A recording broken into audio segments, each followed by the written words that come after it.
ہوا میں اڑنے کا نام ولایت نہیں ہے.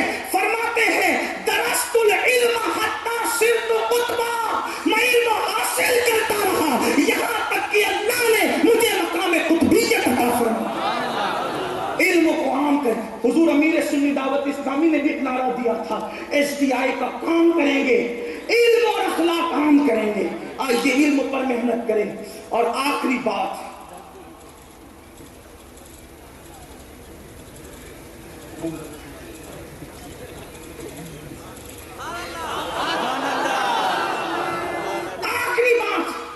غربت، جہالت، اور تیسری چیز فحاشی. یہ سب سے بڑا مسئلہ ہے.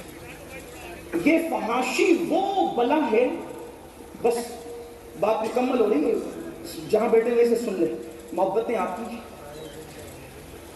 آپ کا پیار اللہ سلامت رکھے، ہماری محبتیں سلامت.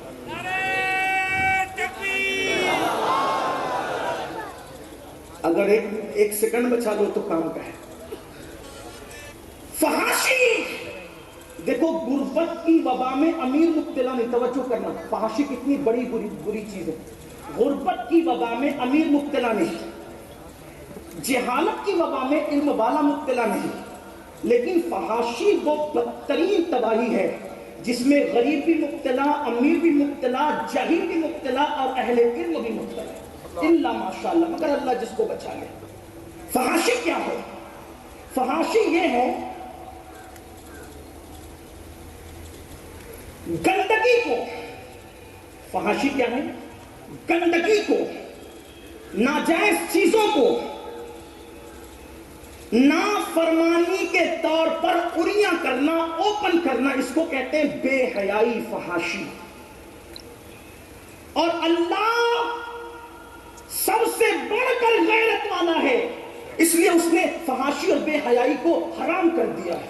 بلکہ یہاں تک فرمایا کسی کا ایمان چیک کرنا ہو، ایمان تو یہ چیک کرو اس میں حیا کتنی ہے. حیا جتنی حیا ہوگی اتنا ایمان مضبوط ہوگا، اور جتنی بے حیائی ہوگی اتنا ایمان کمزور ہوگا. اسی لیے میرے نبی صرف مومن نہیں تھے بلکہ جامع ایمان تھے. جتنی حیا انہوں نے کی ہے اتنی حیا کسی نے نہیں کی ہے. صحابہ کہتے میرے آقا ایسی حیا کرتے تھے جیسے کنواری لڑکیاں نامحرم مردوں سے حیا کرتی ہے. اسی لیے تو اکثر صحابہ نے رسول اللہ کے تلووں کو کبھی نہیں دیکھا. اس لیے نہیں دیکھا کہ حضور نے کبھی ان کے سامنے پیر لمبے ہی نہیں کیے، اس لیے تلوے وہ نہ دیکھ سکے. بلکہ یہ بات بھی تحقیق کو پہنچی کہ آسمان اور چاند نے کبھی نبی کا تلوہ نہیں دیکھا.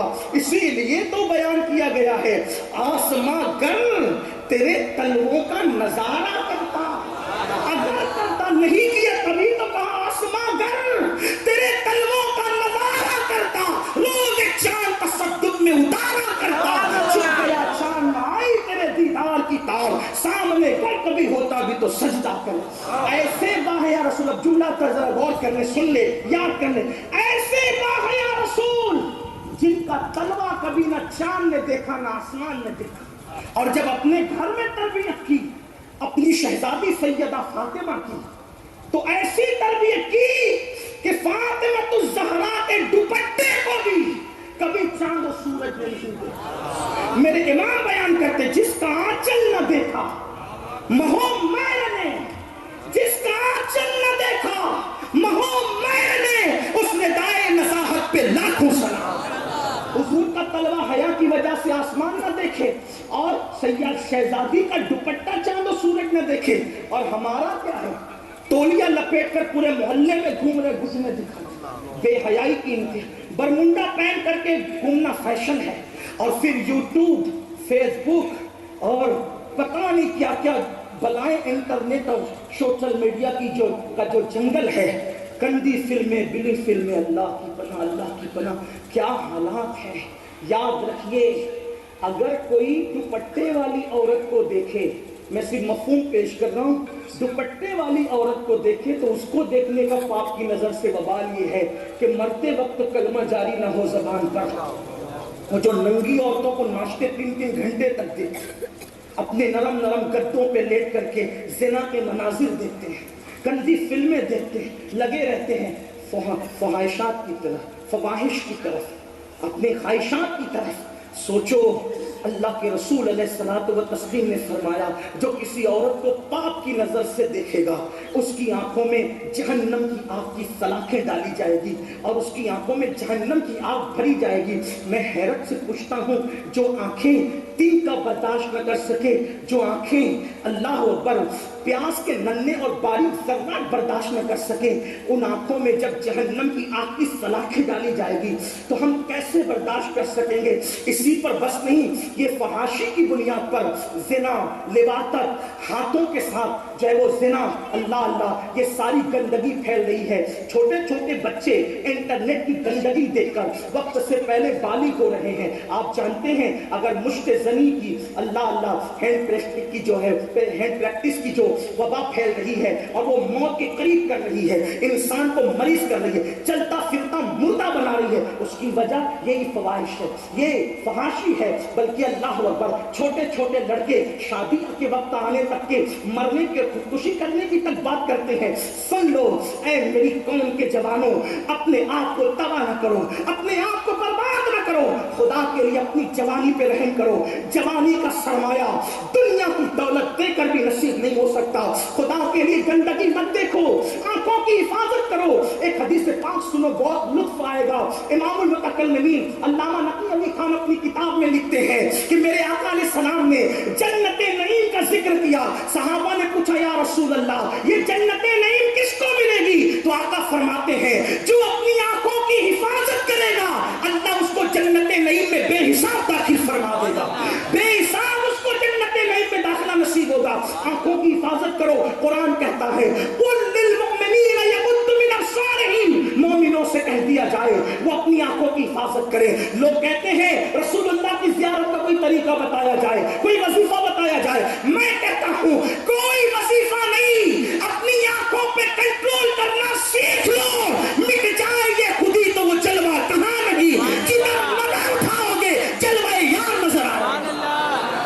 اپنی آنکھوں کی حفاظت تو سیکھے مسلمان۔ تو یہ فرمایا قیامت کے دن کچھ لوگوں کے ہاتھ حاملہ ہوں گے اور اللہ پوچھے گا ان کے ہاتھ حاملہ جو ہے اس لیے ہے کہ انہوں نے اپنے ہاتھوں سے اپنے سرمایے کو ضائع کیا۔ دوسری چیز زنا، بس دو باتیں بات پوری، زنا۔ اللہ اکبر، اللہ کے رسول علیہ السلام فرماتے ہیں اللہ پاک ہر گناہ کی سزا آخرت میں دے گا، ہر گناہ کی سزا آخرت میں دے گا، لیکن زنا وہ چیز ہے، ظلم اور زنا اللہ اس کی سزا دنیا ہی سے دینا شروع فرما دیتا ہے۔ لمحوں کے گناہوں نے صدیوں کی سزا پائی۔ اللہ کے رسول علیہ السلام فرماتے ہیں شادی شدہ عورت سے کوئی زنا کرے تو آقا فرماتے ہیں پوری امت پر جتنا عذاب ہوگا اس کا آدھا عذاب شادی شدہ عورت کے ساتھ زنا کرنے والے پہ ہوگا، آدھا، سب کے آدھا، پوری کائنات کے لوگوں کے آدھا عذاب شادی شدہ عورت سے زنا کرنے والے کے اوپر ہوگا۔ اور آقا فرماتے اس کو تارکول کا لباس پہنایا جائے گا، اس کو تانبے کی قمیص، پگھلی ہوئی قمیص پہنائی جائے گی اور اس کی شرمگاہ پر جہنم کی آگ دہکائی جائے گی۔ یہ تو بیان سے باہر ہے۔ اور تیسری چیز جو فحاشی کی وجہ سے سامنے آتی ہے وہ ہے بدفعلی، مردوں کا مردوں کے ساتھ بدفعل۔ اللہ کے رسول علیہ السلام نے فرمایا قیامت اس وقت تک قائم نہیں ہوگی جب تک کہ بدفعلی کی کثرت نہ ہو جائے۔ بزرگوں نے فرمایا اگر بدفعلی کرنے والوں کو دم نکل آئے تو تمہارا رستہ چلنا مشکل ہو جائے۔ بدفعل وہی نہیں ہے جو آخری اینڈ تک پہنچتے ہیں، دیکھنے والے بھی بدفعلی میں شامل ہے، مسافہ گندی نیت سے کرنے والے بھی شامل ہے، گلے ملنے والے بھی گندی نیت سے، جو شہوت کے ساتھ گندی نیت سے ایک دوسرے سے ملتے ہیں، بلکہ اب تو بائک پر 4-4 5-5 ایسے چپک کر کے بیٹھتے ہیں کہ الامان والحفیظ، اس کا کوئی تبصرہ نہیں۔ بزرگ بھی ہے، بچے بھی ہیں، خواتین بھی سن رہی ہوگی، لیکن بس اتنا کہتا ہوں ایک حدیث سن لو دل کے کانوں سے۔ کل دوستی کی جاتی تھی ایک دوسرے کے سپورٹ کے لیے، کل دوستی کی جاتی تھی محبت کے لیے، آج خوبصورت لڑکوں سے دوستی کی جا رہی ہے، بلکہ قیامت کی نشانی میں سے ایک نشانی یہ ہے، میرے آقا فرماتے ہیں کہ لڑکوں پر ایسی غیرت کی جائے گی جیسے منگیتر سے غیرت کی جاتی ہے، منگیتر کے معاملے میں غیرت کی جاتی ہے۔ تو آج دوستیاں خوبصورت لڑکوں سے ہو رہی ہے تاکہ نظر کو کچھ لوگ جو بہت زیادہ تقوی کا لبادہ اوڑے ہوئے وہ نظر سے اپنی تسکین کرتے ہیں، کچھ ہاتھ ملا کے کرتے ہیں، کچھ گلے مل کے کرتے ہیں، اور آخری اسٹیپ تک جو پہنچتے ہیں وہ تو اللہ کی پناہ، اللہ ہمیں اور ہماری قیامت تک نسلوں کو محفوظ رکھے۔ اتنا سن لے بس، جو کرتے ہیں اللہ کرے ان کے کان تک یہ روایت پہنچے۔ اللہ اکبر۔ میرے آقا فرماتے ہیں کہ جو مرد کسی مرد پر بدفعلی کرتا ہے تو اس وقت حالت یہ ہوتی ہے کہ اللہ کا عرش کانپ جاتا ہے، خدا کے عرش پر کپ کپی طاری ہو جاتی ہے، اور قریب ہوتا ہے کہ اللہ اس پر عذاب نازل کرے تو فرشتے آسمانوں کا کنارہ پکڑ کر قل هو اللہ کی تلاوت کرنے لگتے ہیں، اور جب تک کہ وہ تلاوت نہیں ترک کرتے، نہیں چھوڑتے، اس وقت تک جب تک خدا کا غضب ٹھنڈا نہ ہو جائے۔ جانور بھی یہ فعل نہیں کرتے، جانوروں میں صرف ایک جانور ہے جسے سور اور خنزیر کہتے ہیں، وہی یہ فعل بد کرتا ہے۔ شیطان نے سب سے پہلے یہ فعل سکھایا۔ میرے آقا علیہ السلام نے یہاں تک فرمایا جو بدفعلی کرنے والا، لواطت کرنے والا مرے گا، ایک لمحہ بھی قبر میں نہیں گزرے گا، اللہ ایک فرشتہ بھیجے گا جو پرندے کی شکل کا ہوگا، وہ اس کو اٹھائے گا اور اٹھا کر کے وہاں لے جا کر اس کو پھینک دے گا جہاں قوم لوط پر عذاب آیا تھا، اور وہ انہی کے ساتھ جہنم میں جلے گا، اور اس کا چہرہ قیامت کے دن سور کی شکل میں ہوگا۔ اللہ اکبر۔ یہ بھی میرے آقا فرماتے قیامت کے دن آدھے دھڑ والے یعنی بغیر سر کے بچے آئیں گے۔ اللہ فرمائے گا تم کون ہو؟ تو وہ کہیں گے کہ ہم وہ لوگ ہیں کہ ہمارے باپ نے بدفعلی کی تھی کسی مرد کے ساتھ اور کسی مرد کے پیچھے کے مقام میں ہمیں ڈال دیا تھا، آج ہمیں بدلہ چاہیے کہ اس نے ہمیں بغیر قصور کے کیوں دنیا سے آنے سے روکا۔ تو اس وقت اللہ فرمائے گا اس کو منہ کے بل گھسیٹتے ہوئے لعنت کرتے ہوئے جہنم میں لے کر کے جاؤ، دنیا ہی سب کچھ نہیں ہے، فحاشی کا خاتمہ کیا جائے۔ آپ یاد رکھیے، میں آپ سے عرض کرنا چاہتا ہوں اپنے بچوں کی شادیاں جلدی کرو، بیٹیوں کی شادیاں جلدی کرو، شادیوں میں تاخیر مت کرو۔ فرمایا حدیث پاک ہے کہ جس نے بیٹا بیٹی کی شادی میں جان بوجھ کے تاخیر کی اور وہ پھر زنا میں مبتلا ہو گئے تو اس کا ذمہ دار صرف بیٹا بیٹی نہیں بلکہ ماں باپ بھی ہے۔ اس نے کہتے ہیں ابھی میرا بچہ بڑا تھا، وہ تو بوڑھا نہیں ہوگا تو وہ کب سے بڑا ہوگا، کوئی اپنے آپ کو بوڑھا سمجھنے کے لیے تیار ہے دنیا میں؟ تو یاد رکھیے کم از کم اپنے آپ کو بوڑھا نہیں سمجھتے تو ان کو تو جوان سمجھ لو، اور بالغ ہو گئے تو شادی کی عمر ہو گئی۔ یاد رکھیے میرے آقا فرماتے تین چیز میں تاخیر نہ کرو، نماز کا وقت ہو جائے تو تاخیر نہ کرو، تدفین کا وقت آ جائے تو تاخیر نہ کرو، جنازہ تیار ہو اور بیٹا بیٹی بالغ ہو جائے تو ان کے نکاح میں تاخیر نہ کرو، نکاح جلدی کرو۔ کچھ کہتے ہیں مولانا کھلائیں گے کیا، کھلائیں گے کیا؟ میں کہتا ہوں اللہ کے رسول نے یہی تو فرمایا، جب نکاح کی فضیلت بیان کی تو صحابہ نے کہا حضور ہم غریب ہیں، رکھیں گے کیا، کھلائیں گے کیا؟ تو آقا فرماتے ہیں نکاح کرو، اللہ تمہیں مالا مال فرما دے گا، نکاح کی برکت سے مالا مال ہو جاؤ گے۔ لیکن نکاح اسی وقت کرنا جب کم سے کم بیوی کا نفقہ پورا کر سکتے ہو، ایسا نہ ہو کہ اس کے ساتھ جو ہے کھلواڑ ہو۔ اللہ تعالیٰ توفیق دے۔